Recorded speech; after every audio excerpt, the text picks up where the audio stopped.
The Kentucky Wildcats go into Oxford and beat Ole Miss? Yeah, that's what happened. The comments on Tuesday's episode would have led you to believe that maybe that wouldn't happen, but by goodness, the Cats win. That's going to be the conversation on today's episode of the Wildcats Today Podcast. I'm your host, Andrew Stefaniak, writer and editor over at Kentucky Wildcats on SI, joined as always by my co-host, Carson Nash. Carson, I know that you have some receipts and you have some comments for us. Let's let it fly, brother. Hotty toddy, gosh almighty. You know, that's what they love to say down there. But good Lord almighty, the Cats shined on Saturday. And a lot of people were very negative about the Cats' chances. Someone in this podcast, not naming names, and a lot of our viewers from last Tuesday's podcast. So I want to come on here today to just apologize to you all that got your hopes up, because the Red Brocket is officially entering Brocktober. Yeah, and the Cats are coming. Oh yeah, I mean, I hate to be an Ole Miss fan right now, but hey, you know they did beat Wake Forest, so it's like, you know, I mean, it's fine. Like, I'm sure they'll turn around. But all kidding aside, all kidding aside. I mean, just boom. Shock the nation. Yeah, you know, I'll tell you what, Ole Miss just didn't pony up in a big time moment, Carson. It's very simple. They didn't show up. Kentucky plays, you know what's funny? I mean, they did what they needed to do to muck up the game. The defense was great. They made it ugly. And then they find a way to win the game late, which I didn't think they'd be able to do. I really didn't. When we went down, I didn't think we were going to find a way to win. But, man, Stoops, whoo! Wish you'd have done it against Georgia, but damn, you did it against Ole Miss, and the Cats find a way to win. I mean, what a fun. I mean, just, Carson, I mean, that was one of the more fun football games I've ever watched. Yeah, no, it was one of the best UK football games I've ever witnessed in my whole entire lifetime. I mean, you can compare it to probably, I was a lot younger then, but 07 LSU, of course, 07 Louisville, Stevie got loose. And then probably some of the more recent victories, like the Penn State Citrus Bowl was a big one.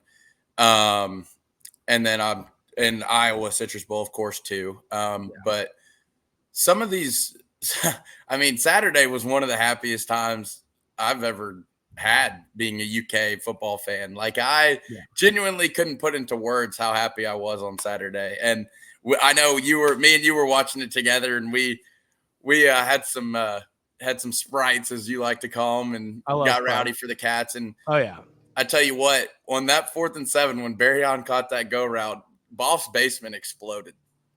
Oh yeah. And it looked like you'd just won the World Series with the drinks that were flying in the air. Yeah. You'd have thought we just had a scratch off for $22 million. I mean, it was an explosion. Where were we watching the game? I forget now. Cameron Boffman's basement. Oh, yes. Hold on. What's his record in our fantasy football league? I cannot seem to remember. Yeah, I think he may have just moved to 0-4.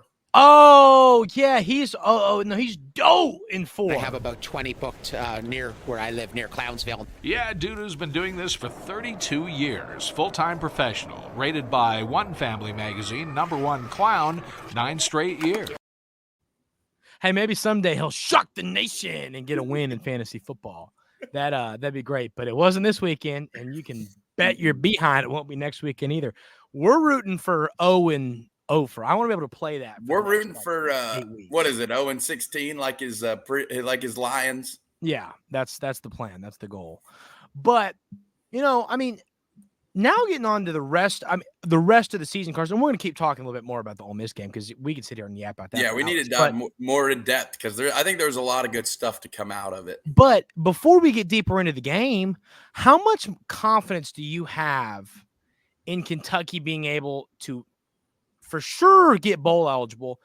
What about 7 wins? How do you feel about that? I want to pull up the schedule so we can run through all of this. Yeah, why don't you pull up the schedule, or I'll pull it up as well, because then we can run through it game by game. I'm feeling a lot more confident than I was before Saturday. I'll tell you that. Yeah. I feel like you can easily get a win over Vandy at home. It's under the lights too. Kroger Field's going to be rocking, by the way. Yes, coming off because we're going to have a bye week, and then you get to come in at like it'll be more like an 8 o'clock start time. People will have all day. Keeneland's before. So that'll be a long it'll be an awesome awesome time in Lexington. And Big Blue Madness is actually that Friday night. So you can hit the triple play, the Big Blue Madness, Keeneland, and Vandy game. It's a perfect weekend for us Cats fans. But let's get back on the. I agree with you about. I shouldn't have sidetracked. Let's talk more about this game because I want to run through the schedule. We'll do that in a minute because I can see a path now. We'll get to that. But I mean, what was your favorite moment of the game? Was it the 4th and 7? What was it? A fumble finally goes Kentucky's way. What was your favorite moment of this game? This is crazy, and this is just me loving football. My favorite play of the game was the opening kickoff. Willie Rodriguez lighting up their return man. It set the tone for the entire game, in my opinion, because after that, Kentucky just hit with vengeance and just wanted the game so bad. I mean, you find a way to lay the boom early. All right, Papa, what about we beat Ole Miss? Go Cats. Go Cats. Yeah. There we go. We're getting ready to go get on some fish here in a minute. But, I agree with you, Carson. I mean, you find a way, you just absolutely lay the boom. That's a tone setter off the kickoff. And those things are little. And in the end of it, is it all going to really matter? Does that matter to the game? Did it? Probably not. But where it mattered was on that Kentucky sideline that we thought for a second we had the ball, darn near goal to go. It also mattered on that other sideline because exactly. they hadn't played anybody up until then. And then you come out and you lay that hit right off the bat. You're like, this is SEC football. Yeah. No, you bring the boom. And, I mean, that's what he did. I mean, that was a double chunk chocolate cookie. Willie Rodriguez and Clay brought the boom all Saturday long. Clay brought the boom. Clay almost brought the get kicked out of the local dive bar. I've never seen that. I'd love to have been a part of that. But, I mean, what for this program, Carson? I mean, it's bigger than just one win to me. It's bigger than just, okay, we beat Ole Miss. We've said Coach Stoops has to start getting these huge wins. You'd love for him to get one over Georgia, and hey, maybe next year. He was darn close this year. But it's these program-changing type of wins. They help on the recruiting trail. I mean, you went down to Oxford, and you beat Ole Miss. Now, it was a really good football team. Now, here's my other question, Carson, and I really hope this isn't the case because this happens to Kentucky some. Normally not when they beat a top 10 team. Normally it's when they beat like somebody that's like 18, you know what I mean? But do you think Ole Miss is going to end up just not being that good? No, it's not going to take away from this win. No, I see what you're saying. I see what you're saying because of their schedule, and then they lose to us. People are like, oh, are they just a fluke? Yeah. I don't believe that. I actually believe Ole Miss is still a really, really good team. I think number 9 receiver is absolutely elite. Oh, yeah. And I think Dart is still a really good quarterback. Yeah. I just think Kentucky's defense is that good. I agree. I really do believe that. I've said it before the season. I think we are that good. And good Lord, did Deion Walker solidify himself as one of the best players in college football? Yeah. I love that. That was great. Too. That was my other favorite part when they're going on like that. He absolutely dominated their offensive line. And it led to – and Ox had a great game. Let's get that straight. He had a great game. But I think Deion getting triple teamed led to him being one-on-one more and getting some sacks. Yeah. But as a whole, JJ played fantastic. Ox played fantastic. Deion played fantastic. I'll tell you what I'm really excited about. Terrion Nichols and DJ Waller. Mm-hmm. Good Lord, Maxwell Harrison wasn't even on the field, and you beat Ole Miss, one of the best offenses in the country, because those two kids stepped up and played their asses off. Yeah. It's just one of those – this defense, Carson, and like I said, I want to keep talking about this game, but my confidence for Texas and Tennessee isn't high, but defense travels. Defense travels, and if you can slowly start to build a little bit more with your offense and slowly start to figure things out with your offense, you never know, because that defense – here's the deal, and I will tell you this. What we learned this, Carson. South Carolina, that was a fluke. Yeah. That was a fluke. That was just a bad – that's an all-around bad – oh, Papa caught a fish. He just nice. But that was quick. I just hear Andrew turn around. He's just holding up a fish. But you know, I think that the defense that was a fluke. South Carolina's a fluke. They're going to keep you in every game. I'll be honest with you. I don't think we get the doors blown off us in Knoxville and in Austin. I don't. And I told you, Carson, I didn't think we were going to win on Saturday. But I didn't think we were going to get the doors blown off us. And I don't think we will anywhere. Am I predicting us to beat Tennessee or beat Texas? No, I'm not saying that in any way, shape, or form. But I bet we keep it closer than many people think, just based on the way this team plays D. I agree. And we do need to talk about Brock Vandagriff. I mean, he looked complete on time. That was his best game he's played in the Kentucky uniform. He looked like he could make any throw on the field. That he was off his back foot, made that beautiful ball to Dane in the end zone. Yeah. And then the go route to Barryon on 4th and 7 was one of the prettiest passes I think I've ever seen. You couldn't put that anywhere better if you tried. Mm-hmm. That was like where that ball needed to be is where it was. I mean, 18 for 28, 243 yards, a touchdown. He did some stuff on the ground. Oh, man. Yeah. And he always falls forward, too. Like, he'll get tackled with like 4 yards left for the first down, but he gets to that first down marker almost every time.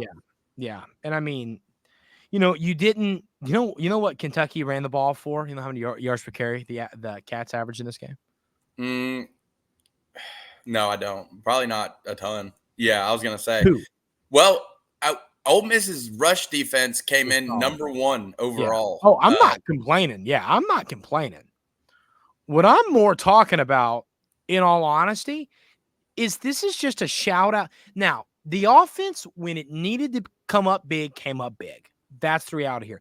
But at the end of the day, it's a testament to this defense. Kentucky is known for running the rock. We've been good at it all year long. It was not great in this game. And damn it, the defense just finds a way to win you a football game. I know, obviously, you get the touchdown from the offense to really secure the win, but it was something about the way that defense played. They won you that football game. And how about Mr. Josh Caddis, who, not trying to knock him, but had 2 big mistakes earlier in the game and then makes up for it with the game-saving play, which it would have been so Kentucky football had that ball gone out of the end zone or went to an Ole Miss player. Because you're looking at that play thinking this is a touchdown. Before the fumble, he's falling into the end zone. Let's go. Cats are up. Mm-hmm. And then you see it pop out. And you just go, oh, my goodness. Just so they drew it up, I think. I think that was the play call. Yeah. But he said, all right, Gavin, have it punched out. Let it go to Josh, and then Josh is going to fall into the end zone. All right, I like it. It's like the hook and ladder. It's the fumble and ladder. That's what it really was. It was a fumble and ladder.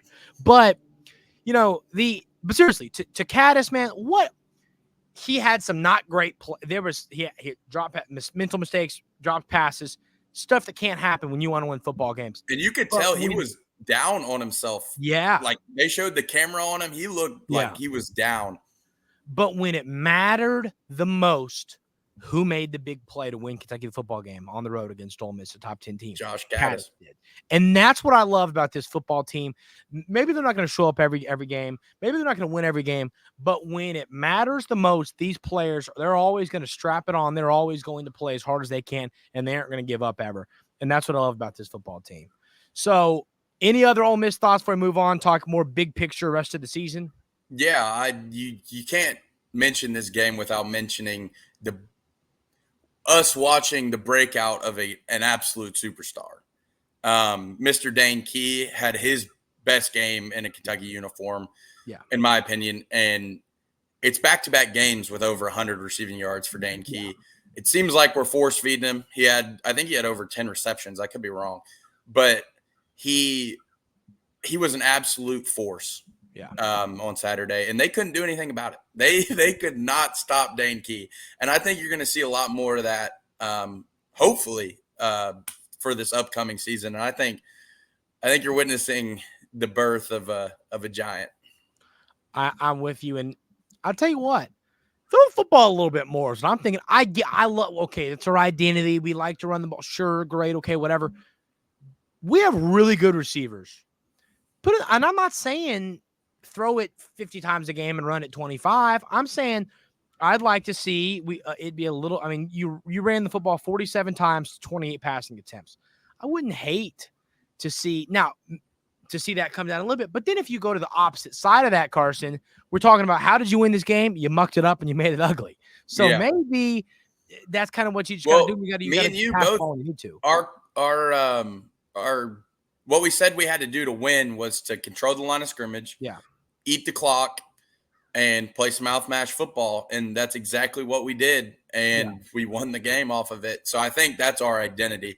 And for me, I was very, very upset after South Carolina because I thought the team had lost our identity because it felt like there was none of that grit, none of that mouth-mash football that we're used to seeing at UK. But now I think it's back, and that swag's starting to come back, and it feels good. It feels like a big step for the program in the right direction. Yeah, no, you are 100% right about that. That was just such a fun, and it's funny. The best part about at Boff's house, I have about 20 booked near where I live, near Clownsville. Yeah, dude who's been doing this for 32 years, full-time professional, rated by One Family Magazine, #1 clown, 9 straight years. But at Boff's house, all kidding aside now, it was funny when that field goal didn't go through the uprights. It took us all like 5 seconds to process what just happened. Yeah, we just won. What just happened? Like maybe it was even 10 seconds, and then there was an avalanche of bodies. It was absurd. But I mean, because I think that was something special about this moment is Kentucky just won. Probably one of the biggest football games in our lifetime, Carson. In our lifetime. Program history. Sure, I mean, generally, and it really did take a minute to set in, but it was special. It was a special moment for this program, for this football team. So, Carson, the Cats, as you sit right now, are 3-2. You still got road games against Texas and Tennessee, and you got a home game against Louisville. How many football games does Kentucky win this season? I think you beat Vandy. I think you follow that by beating Auburn. I think you definitely beat Murray State. And I think you beat Louisville. And I think you beat Louisville too. And I think you could possibly pull an upset at one of the other two. I would honestly, if it were me, I'd say we have a better chance against Texas than we do Tennessee. I agree, actually. I really do agree. Now, so here's the deal. Vandy, I know that they're better than normal Vandy. I'm really not concerned unless we pull a Kentucky, but I think we've already done that. I think we're done with that for the year. So, Vandy, I think you win 4-2. I think you beat Florida on the road. I think Florida's not good. And I didn't even mention Florida. I think you beat Florida too. And the way our defense plays, knowing that road games don't scare me as much. Once again, knowing how good our defense is, I think you beat Florida. That would make you 5-2. I think you beat Auburn. That would make you 6-2.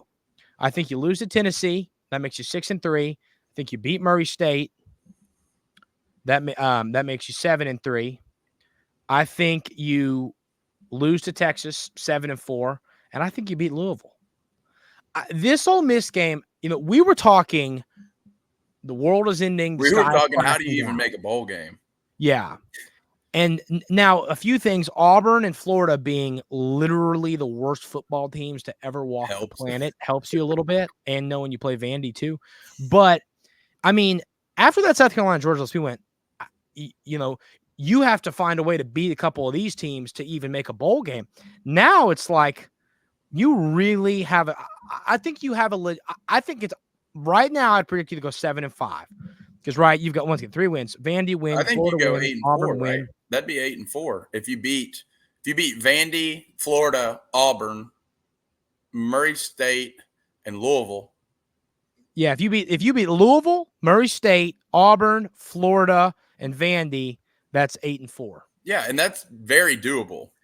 And knowing that you had to play Tennessee, Ole Miss, Texas, and Georgia, 3 of those 4 games on the road, 8-4, you take all day long. I agree. So pretty excited if you are a Kentucky football fan right now. And you have a chance to shock a team. So, because Yeah. your defense is that good. And Yeah. I think your defense will keep you in games. So, just like Ole Miss, if the ball bounces your way a couple of times, you could win a big game, in my opinion. You know how painful it's going to be, though, if you find a way to go 9-3 and you go, man, South Carolina. Yeah. And 1 point to Georgia. Like, Or it'll be- Georgia. Yeah. Oh. You don't want to play the what-if game, but, man, if you find a way to stun Texas and take care of business in the rest of these games that you should, I don't know if I call the Louisville game you should, but, I mean, I think we're better than them, I'll be honest. Oh, yeah. I think so, too. You know, it's going to be really frustrating to reminisce on South Carolina and the close Georgia loss. So, Carson, before we call it a day, I got to go get on the surf or Papal is going to smack me here in a minute. Recruiting basketball updates. We got one on Caden Lewis. What's going on in that recruitment? Yeah, Caden had just cut North Carolina from his list today, which is big for Kentucky because I kind of saw North Carolina as almost the main competitor between them and UConn for a Caden services. And Caleb Wilson and a Caden Lewis want to play together. The only common offer they shared was UNC and us. So it's a good thing. It's not bad. So maybe get a little excited, Big Blue Nation. Your dream class could be coming to fruition here. That'd be incredible. I mean, Ken Lewis is such a good basketball player. And if you pair him with who we just talked about, oh my goodness gracious.